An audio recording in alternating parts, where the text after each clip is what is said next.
Público y abogado, y nos acompaña la tarde de hoy para hablar sobre el proceso o la propuesta de organización y armonización tributaria que está dentro del Parlamento Nacional y de la cual tanto se ha hablado en los últimos días. Bienvenido a Noticias Globovisión Económica. Mariana, muchas gracias. Gracias por estar aquí contigo. Bien, quisiera saber primero cómo están evaluando en este momento el tema de la propuesta de ley y cómo lograr que esto efectivamente logre armonizar todo lo que tiene que ver con nuestro orden fiscal. Sí, sin duda es un anteproyecto, un proyecto muy interesante porque, y lo positivo de él es que hay un reconocimiento por parte del legislador de que es necesaria una armonización. Y esa armonización y coordinación tiene que abarcar todos los aspectos o niveles de tributos en Venezuela. Si bien es cierto que el proyecto se refiere solamente a la parte municipal y estatal, sería interesante que esa armonización y esa coordinación incluya también los impuestos nacionales. Hablo del impuesto sobre la renta, del impuesto al valor agregado, del impuesto a las grandes transacciones financieras que muchas distorsiones o que tantas distorsiones ha generado en la economía. Bien, en medio de eso también hemos visto las propuestas que están haciendo el sector empresarial del país ante la necesidad de modificar algunas tasas impositivas. ¿Se podría hacer por esta vía? ¿Es la vía, esta ley, para tratar de ponerle orden a lo que se está cobrando y no elevar tanto la carga tributaria sobre las empresas? Sí, en principio sí, porque de hecho es un mandato de la propia Constitución de que es a través del órgano legislativo, en este caso el Congreso, la promulgación de una ley que permita esta coordinación y armonización. Sin embargo, tenemos una experiencia del año 2020 en el cual hubo una injerencia por parte del Tribunal Supremo de Justicia que pretendió armar o realizar una armonización que no fue más que quizás homogenizar las tasas como tal, y no se llegó como tal a una coordinación y armonización tributaria. Y lo que quizás vemos como un punto débil o un punto a corregir o a revisar en esta ley es que se le está dando una potestad al Ejecutivo vía Ministerio de Finanzas para que también intervenga en esa regulación, lo cual en nuestra opinión, y más que en nuestra opinión, por el propio mandato de la Constitución, debería corresponder totalmente al órgano legislativo a través de una ley. En ese caso, estaríamos hablando de que sería el Ministerio de Finanzas quien tendría el suprapoder para definir cómo hacer y qué cobrar.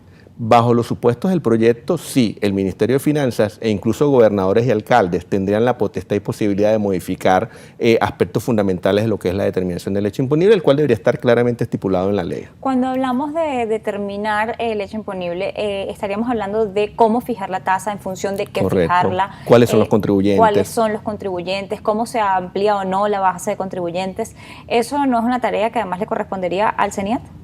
Sí, sin embargo, y esto es un poco lo contradictorio en esta ley, porque estamos hablando de tributos estatales y municipales. El CENIA es un administrador o un ente administrador de tributos nacionales, y sin embargo hay un consejo consultivo que de acuerdo a esta ley se crearía, que va a estar conformado por el Ministerio de Finanzas, el representante del CENIA, 3 gobernadores y 3 alcaldes. Aquí la pregunta que uno se haría es ¿por qué no el sector privado también?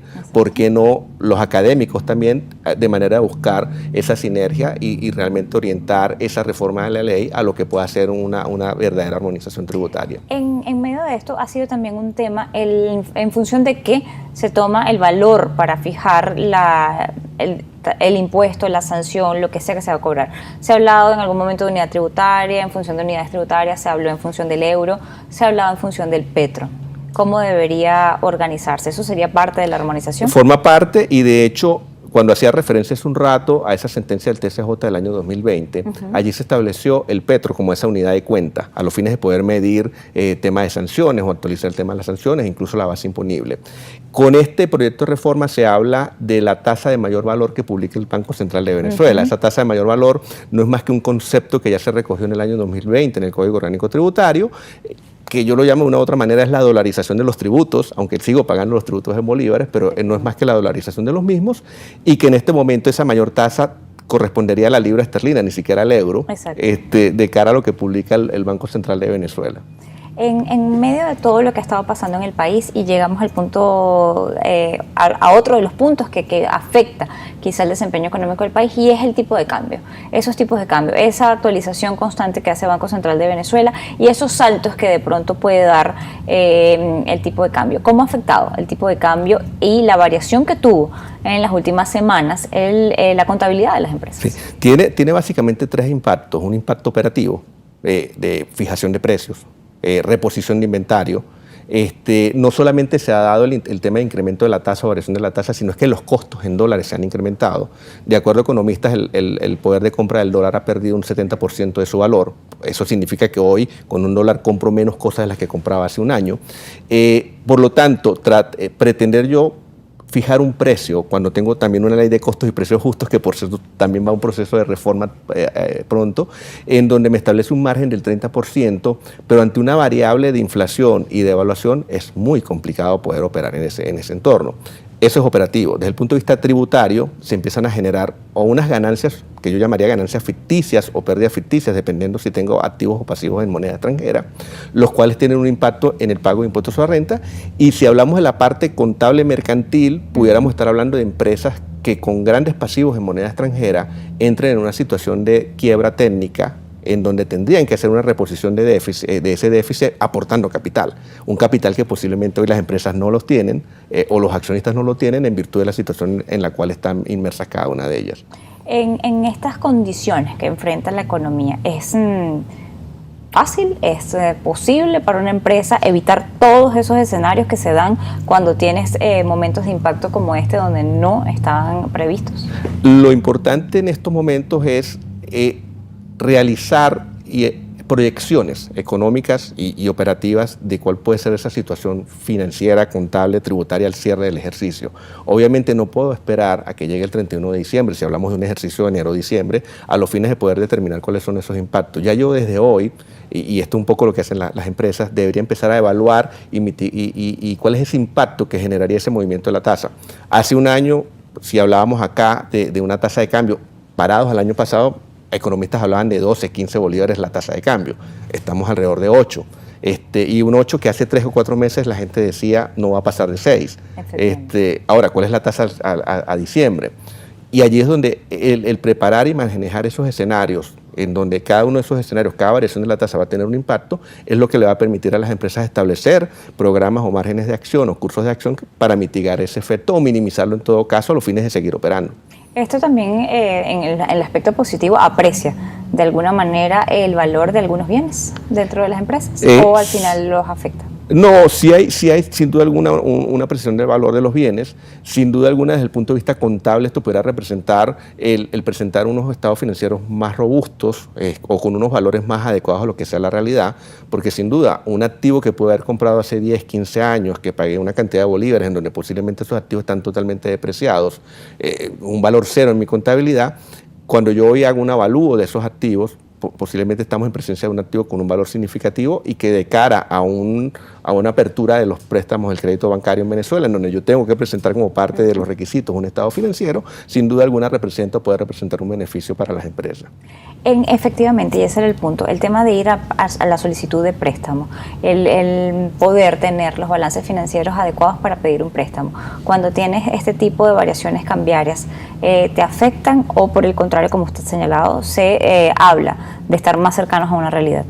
Sí, porque la economía venezolana se ha dolarizado, no hay duda de ello. Posiblemente ya unos estados financieros incluso presentados en bolívares, o lo veíamos hace unos años, un par de años, la fijación de precios era en bolívares, hoy en día la fijación de precios en divisas, y pasa a ser la divisa como un elemento que representa o que puede representar o reflejar un mejor valor o un valor mucho más razonable de esa situación financiera y patrimonial de las empresas. En conclusión, en este momento, ¿cómo estaríamos evaluando prácticamente ya cercanos a entrar al último trimestre del año 2022 el desempeño contable de las empresas en este año, donde se habló de crecimiento económico, donde se habló de posibilidades de avanzar y donde hay expectativas de que para el año 2023, 2024 la economía empiece a tomar cierto nivel de crecimiento? Sí, no es un comportamiento constante, hay que verlo por sectores. Hay sectores ganadores, hay sectores perdedores, hay sectores que para estos primeros meses o estos meses del año han sido meses muy positivos, hay otros al contrario que han sido golpeados precisamente por la propia situación, y esto depende un poco de dónde estamos hablando. Si hablamos del sector alimentos, del sector salud, sin duda alguna son dos sectores ganadores. Pero posiblemente cuando hablamos de servicios, y si hablamos de servicios en los cuales puedan estar los precios controlados, sin duda alguna son sectores que en este momento podríamos llamar perdedores, sectores y que están a esa expectativa de una apertura de la economía.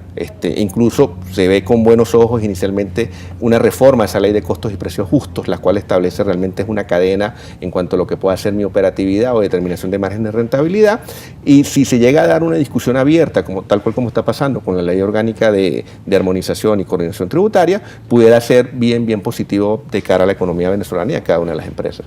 Bien, le agradezco habernos acompañado la tarde de hoy. En Noticias Globovisión Economía, José Javier García, él es contador público y abogado y nos acompañaba la tarde de hoy para hablar sobre este tema y el proceso de armonización tributaria en el país. Nosotros vamos a hacer la pausa y volvemos.